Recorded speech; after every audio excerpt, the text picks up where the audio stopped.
ఏడాది సీఎం పదవి ప్రజాపాలనపై ట్వీట్ చేశారు ముఖ్యమంత్రి రేవంత్ రెడ్డి.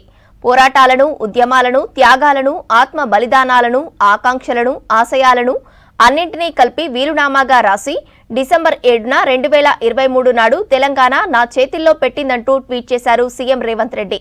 తన వారసత్వాన్ని సగర్వంగా, సమున్నతంగా ముందుకు తీసుకువెళ్లే బాధ్యతను అప్పగించిందన్నారు. ప్రజాస్వామ్యానికి రెడ్ కార్పెట్ పరిచి అవనిపై అగ్రభాగాన తెలంగాణను నిలిపేందుకు కృషి చేస్తానన్నారు.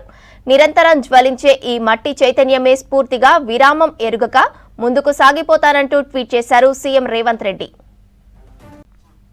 ఏడాది సీఎం పదవి ప్రజాపాలనపై ట్వీట్ చేశారు ముఖ్యమంత్రి రేవంత్ రెడ్డి. పోరాటాలను, ఉద్యమాలను, త్యాగాలను, ఆత్మ బలిదానాలను, ఆకాంక్షలను, ఆశయాలను అన్నింటినీ కలిపి వీలునామాగా రాసి డిసెంబర్ 7న 2023 నాడు తెలంగాణ నా చేతిల్లో పెట్టిందంటూ ట్వీట్ చేశారు సీఎం రేవంత్ రెడ్డి. తన వారసత్వాన్ని సగర్వంగా, సమున్నతంగా ముందుకు తీసుకువెళ్లే బాధ్యతను అప్పగించిందన్నారు. ప్రజాస్వామ్యానికి రెడ్ కార్పెట్ పరిచి అవనిపై అగ్రభాగాన తెలంగాణను నిలిపేందుకు కృషి చేస్తానన్నారు.